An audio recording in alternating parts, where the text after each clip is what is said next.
A severe drought is drying up much of the southwestern United States.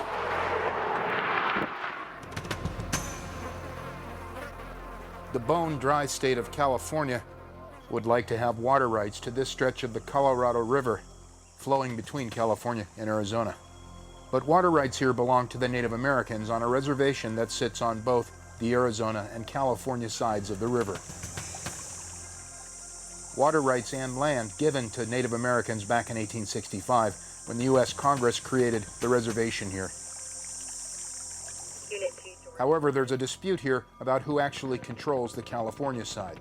Some white non-Indian tenants here on the California side of the river refuse to recognize Native Americans as the rightful owners here, refusing to pay rent to Native Americans for many years now at trailer parks along the river.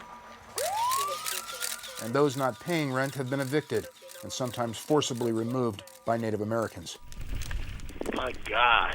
Causing a volatile feud in which both Native Americans and whites here accuse the other of burning homes down to the ground. All this playing out on the reservation of the Colorado River Indian tribes, known by the acronym CRIT. At a time when CRIT is celebrating its 150th anniversary of sovereignty. The Colorado River Indian tribes are made up of 4 distinct tribes, the Mojave and Chemehuevi, along with the Hopi and Navajo. The tribes famous for their bird songs, performed as a reminder that all living things must live in harmony. And they also play Motown.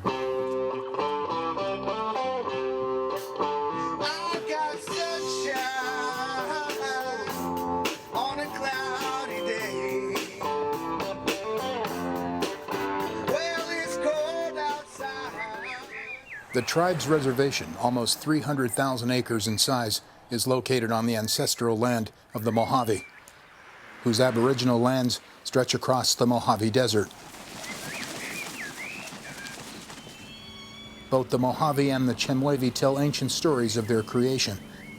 That since time immemorial, they say, these tribes have come to the Colorado River each spring to plant their gardens of beans, squash, and corn in the rich alluvial soils. Today operating large alfalfa and cotton farms. Their modest homes tucked among the vast farmland here. Of the more than 4,000 tribal members, more than half live on the reservation, and the others live in nearby cities near the small town of Parker, Arizona, where the tribes own and operate a popular casino along the river. The tribes also employ many of the 12,000 non-Indians in the area. Every year, tribal members get together for important events like this year's 150th anniversary of the establishment of the Colorado River Indian Tribes Reservation. Non-Indian political leaders showing up to honor them, and other non-Indians showing up to toss horseshoes with Native Americans in this horseshoe tournament. But there's been growing tension from the tribe's evictions of 175 non-Indian tenants so far, who've refused to pay rent along the California side of the Colorado River.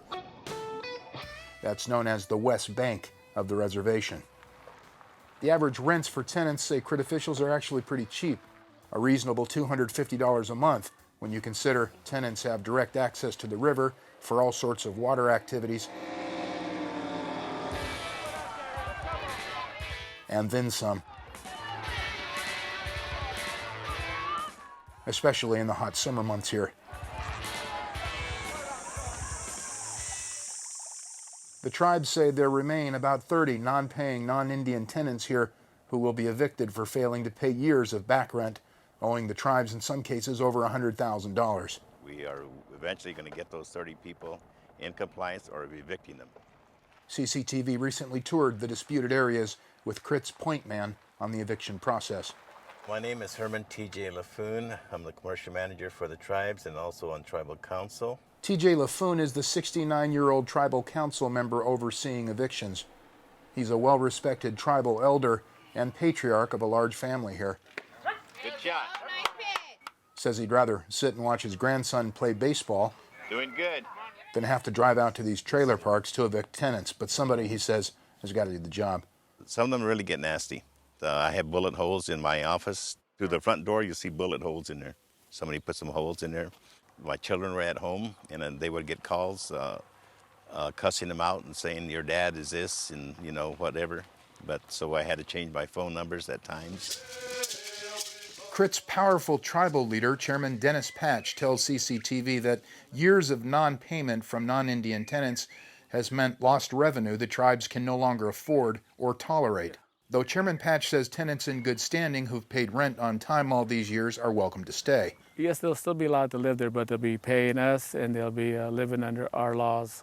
The idea of living under Indian laws outraged former tenant Roger French.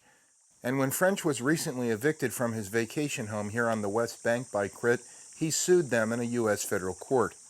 And I don't want to be subject to a tribal court where I don't have my constitutional rights, and then they can not only confiscate my property without compensation, they can award themselves their attorney fees, which in my case was $250,000.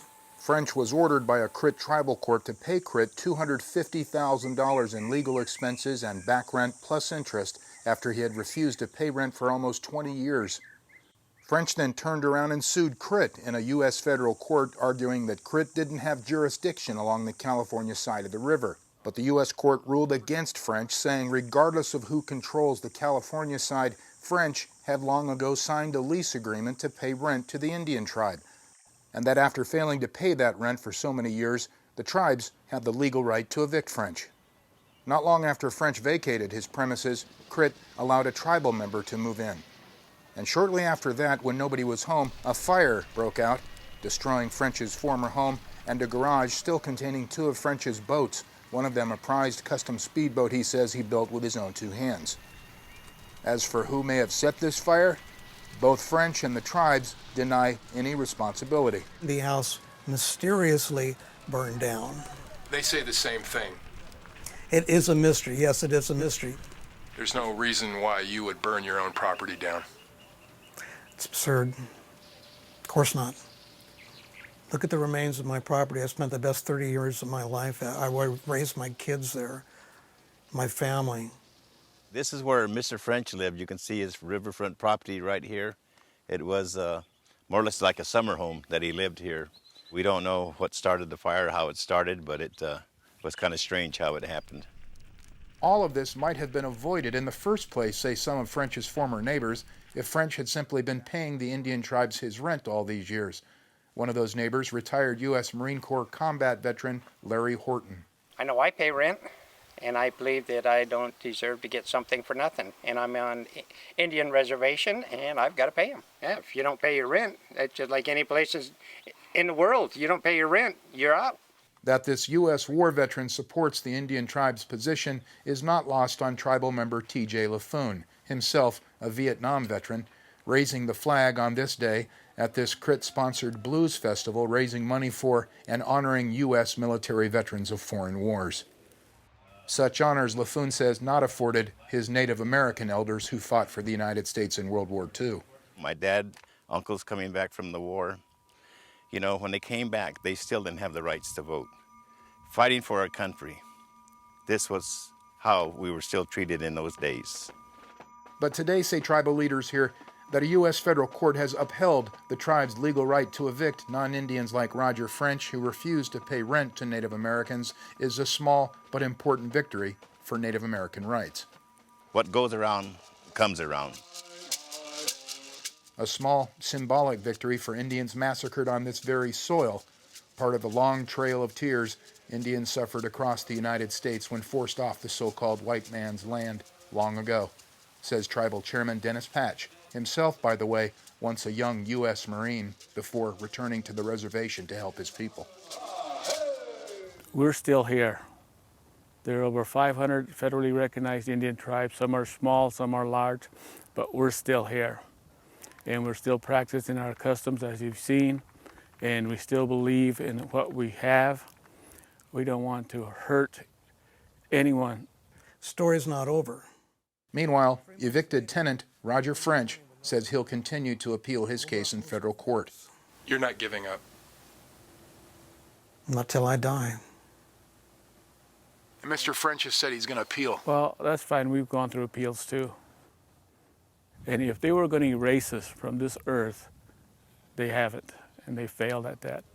That's because of the tenacity of the people of all Native American tribes here, and that's also because good-hearted non-Indians stepped in at critical times and helped us. We're survivors, and we're still here. We're celebrating our 150th birthday, that's what we call it, of our reservation.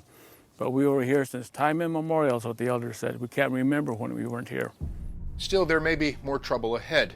That federal courts have not been willing to determine a so-called final boundary of the reservation on the California side of the Colorado River concerns Native Americans here, who believe this unresolved issue could leave an opening for its water-starved neighbor, California, to sue for water rights along this stretch of river and land in the future. Right now, where we are with the drought in the Southwest, different states fighting for water, I think we're on the verge of another journey that's going to be up to our people now to keep that water, to keep our land, and to keep our footprint on this ground. All our elders have won the water for us, they won the land for us, and all we have to do is keep it. That's what our elders have told us. No, don't sell your water to make a profit. I don't need no money, fortune or fame. I've got all the riches, baby, one man can claim. Like their ancient bird songs, Native Americans today still striving for harmony among non-Indians.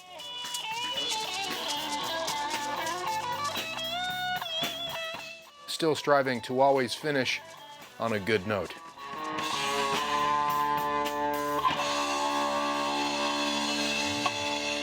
Thank you very much, guys. Thank you.